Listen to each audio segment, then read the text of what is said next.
ಸರ್ಕಾರಿ ಶಾಲೆಯ ಮಕ್ಕಳ ಪಾಟಿ ಚೀಲ ಸೇರಬೇಕಾದಂತಹ ಪುಸ್ತಕಗಳು ಶೌಚಾಲಯದ ಪಕ್ಕದಲ್ಲಿ ಮಣ್ಣು ಪಾಲಾಗಿತ್ತು.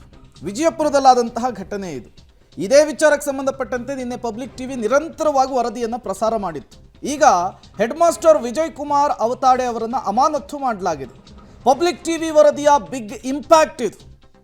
ಅಮಾನತು ಆದೇಶವನ್ನು ಹೊರಡಿಸಿದ್ದಾರೆ ಡಿಡಿಪಿಐ ಟಿಎಸ್ ಕೋಲಾರ. ಮುಖ್ಯೋಪಾಧ್ಯಾಯರ ನಿರ್ಲಕ್ಷ್ಯ ಹಾಗೂ ಕರ್ತವ್ಯ ಲೋಪದಿಂದ ಈ ಘಟನೆಯಾಗಿದೆ.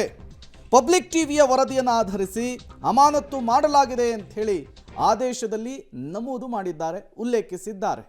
ನಿನ್ನೆ ಶಿಕ್ಷಣ ಸಚಿವರು ಕೂಡ ಇದೇ ವಿಚಾರಕ್ಕೆ ಸಂಬಂಧಪಟ್ಟಂತೆ ರಿಯಾಕ್ಟ್ ಮಾಡಿದರು. ತತ್ಕ್ಷಣಕ್ಕೆ ಕ್ರಮ ತೆಗೆದುಕೊಳ್ತೇವೆ ಅಂತ ಹೇಳಿದರು. ಈಗ ಆ ಶಾಲೆಯ ಮುಖ್ಯ ಶಿಕ್ಷಕರಾಗಿರುವಂತಹ ವಿಜಯ್ ಕುಮಾರ್ ಅವರನ್ನು ಅಮಾನತು ಮಾಡಲಾಗಿದೆ. ಸರ್ಕಾರ ಕೋಟಿ ಕೋಟಿ ರೂಪಾಯಿಯನ್ನು ಈ ಪಠ್ಯಪುಸ್ತಕಗಳಿಗಾಗಿಯೇ ವಿನಿಯೋಗಿಸುತ್ತೆ. ಜೊತೆಗೆ ಈ ಶೈಕ್ಷಣಿಕ ವರ್ಷ ಆರಂಭ ಆದಂತಹ ಸಂದರ್ಭದಲ್ಲಿ ಎಷ್ಟೋ ಸರ್ಕಾರಿ ಶಾಲೆಗಳ ಮಕ್ಕಳಿಗೆ ಪಠ್ಯ ಸಿಗಲ್ಲ ಅಂಥೇಳಿ ಪೋಷಕರು ಮಕ್ಕಳು ಬಾಯಿ ಬಡ್ಕೊಳ್ತಾ ಇರ್ತಾರೆ. ಇಂತಹ ಸಂದರ್ಭದಲ್ಲಿ ರಾಶಿ ಪುಸ್ತಕಗಳನ್ನು ಹೋಗಿ ರಸ್ತೆ ಬದಿ ಇವರು ಗುಡ್ಡೆ ಹಾಕಿದ್ರಲ್ಲ, ಇದು ಸ್ಥಳೀಯರ ಆಕ್ರೋಶಕ್ಕೂ ಕೂಡ ಕಾರಣವಾಗಿತ್ತು. ಪೋಷಕರು ಕೂಡ ಹೆಡ್ ಮಾಸ್ಟರ್ ವಿರುದ್ಧ ಕ್ರಮ ಆಗಬೇಕು ಅಂಥೇಳಿ ಆಗ್ರಹಿಸಿದರು. ನಿನ್ನೆ ಇಡೀ ದಿನ ಪಬ್ಲಿಕ್ ಟಿವಿ ವರದಿಯನ್ನು ಪ್ರಸಾರ ಮಾಡಿತ್ತು.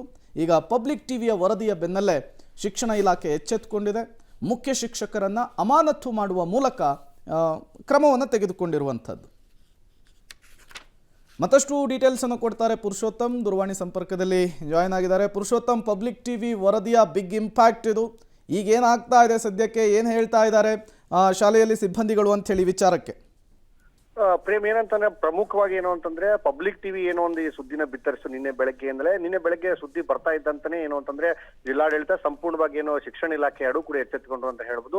ಈ ನಿಟ್ಟಲ್ಲಿ ಏನಂತಂದ್ರೆ ಗ್ರಾಮೀಣ ಏನೊಂದು ಬಿ ಅವ್ರು ಬರ್ತಾರೆ, ಅವರು ಕೂಡ ಏನೋ ಪ್ರಮೋದಿನಿ ಅವರು ಕೂಡ ಏನೋ ಸ್ಥಳಕ್ಕೆ ಭೇಟಿ ಕೊಟ್ಟರು. ಶಾಲೆಗೆ ಹೋಗಿ ಅಲ್ಲಿ ಕೂಡ ಪರಿಶೀಲನೆ ನಡೆಸಿ ಸಂಜೆವರೆಗೂ ಕೂಡ ಏನೋ ಅಂತ ಪರಿಶೀಲನೆ ನಡೆಸಿ ಸಂಪೂರ್ಣ ವರದಿನ ಏನು ಅಂತಂದ್ರೆ ಒಂದು ಡಿಡಿಪಿ ಅವರಿಗೆ ಕೊಟ್ಟಿದ್ರು. ಆ ವರದಿನ ಆಧರಿಸಿ ಆ ವರದಿಯಲ್ಲಿ ಕೂಡ ಅವ್ರು ಉಲ್ಲೇಖ ಮಾಡಿದ್ರು ಬಿ ಅವರು ಈ ರೀತಿ ಕರ್ತವ್ಯ ಲೋಪ ಮತ್ತು ಏನು ಅಂತಂದ್ರೆ ಈ ನಿರ್ಲಕ್ಷ್ಯ ಏನ್ ತೋರಿದ್ದಾರೆ ಇದಕ್ಕಾಗಿ ಅಂತ ಹೇಳಿ ಅವರು ಅದರಲ್ಲಿ ನಮೂದು ಮಾಡಿದ್ರು. ಇದರ ಹಿನ್ನೆಲೆಯಲ್ಲಿ ಏನು ಅಂತಂದ್ರೆ ಡಿಡಿಪಿ ಅವರು ಕೂಡ ಇದನ್ನ ಪರಿಗಣಿಸಿ ಅವ್ರನ್ನ ಅಮಾನತ್ ಮಾಡಿದ್ದಾರೆ ಅನ್ನೋದು ಕೂಡ ಮಾಹಿತಿ ಇದೆ. ಸದ್ಯಕ್ಕೆ ಏನು ಅಂತಂದ್ರೆ ಈಗ ಏನು ಅಮಾನತ್ ಪ್ರತಿ ಇದೆ ಅದನ್ನು ಕೂಡ ಒದಗಿಸ್ಲಿಕ್ಕೆ ಬಿಇಒ ಇಲಾಖೆಯ ಅಧಿಕಾರಿಗಳು ಕೂಡ ಈಗ ಶಾಲೆಗೆ ತೆರಳಿದಾರೆ ಅನ್ನೋ ಮಾಹಿತಿ ಇದೆ. Prem, okay, thank you Purushottam ತಮ್ಮೆಲ್ಲ ಮಾಹಿತಿಗಾಗಿ.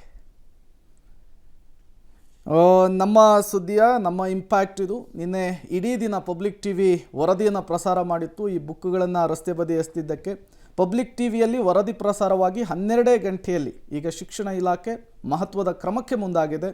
ಈ ರೀತಿ ನಿರ್ಲಕ್ಷ್ಯ ವಹಿಸಿದಂತಹ ಮುಖ್ಯ ಶಿಕ್ಷಕರನ್ನು ಅಮಾನತು ಮಾಡಿ ಆದೇಶವನ್ನು ಹೊರಡಿಸಿರುವಂಥದ್ದು.